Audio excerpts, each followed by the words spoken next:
K M Antony sir, ഈ പോലീസിൻ്റെ ഒരു പ്രധാന ജോലിയാണല്ലോ സുരക്ഷ ഒരുക്കൽ. ആരെങ്കിലും ആവശ്യപ്പെട്ടാൽ, ഇപ്പോൾ ജനം ടി വി എന്നത് കേരളത്തിലെ പൊതുസമൂഹത്തിനിടയിൽ ഒരിടമുള്ള ഒരു പ്രസ്ഥാനമാണ്, ഒരു സ്ഥാപനമാണ്, ഒരു ചാനലാണ്. സ്വാഭാവികമായും ആവശ്യപ്പെടുമ്പോൾ സുരക്ഷ ഒരുക്കൽ പോലീസിൻ്റെ ജോലിയാണ്. അത് വേണ്ടെന്ന് വെച്ച് മറ്റാരെങ്കിലും പറയുന്നതിനനുസരിച്ച് തുള്ളുന്ന പണിയാണോ പോലീസിൻ്റെത്? കൃഷ്ണരാജ്, ഈ പോലീസിന്റെ പണിയിൽ ഈ പറഞ്ഞതുപോലെ മീറ്റിങ്ങുകളോ പ്രകടനങ്ങളോ നിരോധിച്ചുകൊണ്ട് ക്രമസമാധാനം പാലിക്കാമെന്നോ അല്ലെങ്കിൽ അവിടെ സമാധാനം സൂക്ഷിക്കാമെന്നോ ഒക്കെ കരുതുന്നത് തെറ്റാണ്. പോലീസിന്റെ പണി എന്ന് പറയുന്നത് തന്നെ ആ കാര്യങ്ങളെ നേരിടുക, അല്ലെങ്കിൽ അതിൽ ക്രമസമാധാനം ഉറപ്പുവരുത്തുക എന്നുള്ളതാണ്. മീറ്റിങ്ങുകളായിക്കോട്ടെ, ഇപ്പം നമുക്കറിയാം, പതിറ്റാണ്ടുകളുടെ പാരമ്പര്യമുള്ള ശ്രീ അനിൽ നമ്പ്യാർ, അദ്ദേഹം പാറശാല മുതൽ നടത്തി വരുന്ന ഒരു പ്രോഗ്രാമാണ് ജനസഭ എന്നുള്ളത്. ജനങ്ങളെ ആകർഷിക്കുന്നുണ്ട്. കാര്യം, അതിനകത്ത് രാഷ്ട്രീയമായ കാഴ്ചപ്പാടിൽ കാണാവുന്ന കാര്യങ്ങൾ ഉണ്ടാവാം. എന്നിരുന്നാൽ പോലും മഞ്ചേശ്വരത്ത്, അല്ലെങ്കിൽ എന്തുകൊണ്ടാണ് കുമ്പളയിൽ ഇത് നിരോധിച്ചത് അല്ലെങ്കിൽ നടത്താൻ പാടില്ല എന്ന് പറഞ്ഞത്? നമുക്കറിയാം, ഇത് ആരുടെയും ഔദാര്യമൊന്നുമല്ല. നിയമപരമായിട്ട് ഭരണഘടന പറയുന്ന ആർട്ടിക്കിൾ 19(1)(a) അതായത് freedom of speech and expression എന്ന് പറയും. മാധ്യമങ്ങൾക്ക് കിട്ടുന്ന റൈറ്റ്, അതായത് നമ്മൾ പറയുന്ന മാധ്യമ സ്വാതന്ത്ര്യം എവിടുന്നാണോ വരുന്നത്, ഭരണഘടനയിൽ നിന്ന് വരുന്നതാണ്. അത് 1975 രാജ്നാരായണൻ കേസിൽ തന്നെ വ്യക്തമായിട്ട് സുപ്രീം കോടതി അത് പറഞ്ഞിട്ടുണ്ട്. അപ്പൊ അത് പോലീസിന്റെയോ അല്ലെങ്കിൽ ഇവിടെ ആരുടെയും അല്ലത്. ഇനിയിപ്പോൾ സർക്കാരിന്റെ നിയന്ത്രണത്തിലല്ല എല്ലാ ഉദ്യോഗസ്ഥരും. ഇലക്ഷനുമായി ബന്ധപ്പെട്ട എല്ലാ കാര്യങ്ങളും ഇലക്ഷൻ കമ്മീഷന്റെ നിയന്ത്രണത്തിൽ തന്നെയാണുള്ളത്.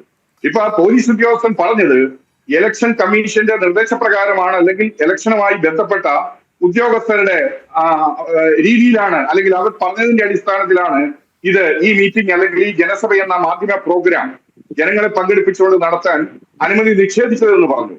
പക്ഷേ റെപ്രസെന്റേഷൻ ഓഫ് പീപ്പിൾസ് ആക്ട് ഉണ്ട് 1951. അതിലെ 127ാമത്തെ വകുപ്പാണ് ഈ മീറ്റിങ്ങുകൾക്ക് അനുമതി കൊടുക്കുന്നതിനെ സംബന്ധിച്ച് പറയുന്നത്. അതുപോലെ തന്നെ ഈ പറഞ്ഞതുപോലെ കേരള പോലീസ് ആക്ടിന്റെ 79ാമത്തെ വകുപ്പാണ് മീറ്റിങ്ങുകൾക്ക് അല്ലെങ്കിൽ ഇങ്ങനെയുള്ള സമ്മേളനങ്ങൾക്കോ അല്ലെങ്കിൽ യോഗങ്ങൾക്കോ ഒക്കെ പോലീസ് അനുമതി കൊടുക്കുന്നതും അനുമതി നിഷേധിക്കുന്നതും. അനുമതി നിഷേധിക്കാൻ മതിയായ കാരണങ്ങൾ വേണം. ഇപ്പോൾ ഇവിടെ ശ്രീ അനിൽ നമ്പ്യാർ പറഞ്ഞത് പ്രകാരം അവര് ഒരു അപേക്ഷ കൊടുത്തു, അതിനുശേഷം SHO എന്ന് പറയുന്ന ആള് അത് നിഷേധിച്ചു, അതിന് മതിയായ കാരണങ്ങളൊന്നും പറഞ്ഞില്ല എന്ന് പറയുന്നു. അപ്പൊ അതങ്ങനെയല്ല. അത് വ്യക്തമായിട്ടും രേഖാമൂലം മറുപടി കൊടുക്കണം. അതിന് ഇന്ന കാരണങ്ങളാലാണ് ക്രമസമാധാന പ്രശ്നങ്ങൾ ഉള്ളത് കൊണ്ട് ഞങ്ങളത് നിഷേധിക്കുന്നു എന്ന അപേക്ഷകന് ആ മറുപടി കൊടുത്തെങ്കിൽ മാത്രമേ ആ പ്രവർത്തനം പൂർണ്ണമാവുകയുള്ളൂ. മഞ്ചേശ്വരം പോലെ ഇത്രമാത്രം വളരെ ഇഞ്ചോടഞ്ച് പോരാട്ടം നടക്കുന്ന ഒരു മണ്ഡലമാണത്. ആ മണ്ഡലത്തിലെ ചെറിയ ചെറിയ കാര്യങ്ങൾ പോലും വളരെ നിർണായകമായി മാറാൻ സാധ്യതയുള്ളതാണ്. നമുക്കറിയാം, മഞ്ചേശ്വരം കഴിഞ്ഞ കാലഘട്ടങ്ങളിലെ ഇലക്ഷനിലൊക്കെ വളരെയധികം വാശിയേറിയ മത്സരം നടന്ന ഒരു മണ്ഡലം തന്നെയാണ്. അപ്പം എന്ത് കാരണത്താലാണ് ഈ പറഞ്ഞ ഈ ജനസഭ എന്ന പരിപാടി അവർ അനുമതി നൽകാതിരുന്നതെന്ന് എനിക്ക് അറിഞ്ഞുകൂടാ. അതുപോലെ തന്നെ ഈ പറഞ്ഞ ഈ പ്രോഗ്രാം നിരോധിക്കുക എന്ന് പറഞ്ഞു കഴിഞ്ഞാൽ പോലീസ് ഇപ്പം എലക്ഷൻ ഡ്യൂട്ടിയുമായി ബന്ധപ്പെട്ട് ജില്ല വിട്ട് പോലീസ് ഉദ്യോഗസ്ഥരെ മാറ്റിയതിന്റെ അടിസ്ഥാനത്തിൽ വന്ന ഉദ്യോഗസ്ഥരാണ് എന്ന് പറയുന്നുണ്ട്.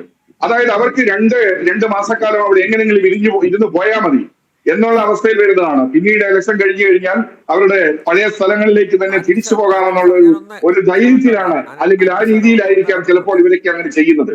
ഇതിങ്ങനെയല്ല ചെയ്യേണ്ടത്. ഈ പറഞ്ഞതുപോലെ കാര്യങ്ങൾ പ്രചരണമായിക്കോട്ടെ, മാധ്യമങ്ങളുടെ പ്രോഗ്രാം ആയിക്കോട്ടെ, എല്ലാ മാധ്യമങ്ങളും ഇതുപോലെ ജനങ്ങളെ പങ്കെടുപ്പിച്ചുകൊണ്ട് വിവിധ രാഷ്ട്രീയ പാർട്ടികളുടെയും അതുപോലെ തന്നെ അതിന്റെ അനുഭാവികളെ ചേർത്തുകൊണ്ട് എല്ലാ സ്ഥലങ്ങളിലും പ്രോഗ്രാം നടത്തുന്നുണ്ട്. അവിടെ ഒന്നുമില്ലാത്ത രീതിയിൽ ഇത് എന്തുകൊണ്ട് ഇതിന് അനുമതി നിഷേധിച്ചില്ല എന്നുള്ളതിനെ സംബന്ധിച്ച് വ്യക്തമായിട്ടും അല്ലെങ്കിൽ കൃത്യമായിട്ടും മനസ്സിലാക്കേണ്ടതായിട്ടുണ്ട് എന്നുള്ളതാണ് എനിക്ക് പറയാനുള്ളത്. ഏതായാലും അത് പോലീസിന്റെ നടപടി സ്വാഗതാർഹമല്ല. ഒരു ഇലക്ഷൻ കാലത്ത് നിഷ്പക്ഷമായ ഒരു ഇലക്ഷനിൽ ദോഷം വരുന്ന രീതി, അല്ലെങ്കിൽ എല്ലാവർക്കുമുള്ള എല്ലാ രാഷ്ട്രീയ പാർട്ടികൾക്കും അതുപോലെ തന്നെ സ്ഥാനാർത്ഥികൾക്കും ജനങ്ങൾക്കുള്ള അവകാശങ്ങളെ അങ്ങനെ എന്തെങ്കിലും കാരണങ്ങൾ പറഞ്ഞ് മാറ്റിവെക്കുവാനോ നിരോധിക്കുവാനോ സാധിക്കില്ല എന്നുള്ളതാണ് എനിക്ക് പറയാനുള്ളത്.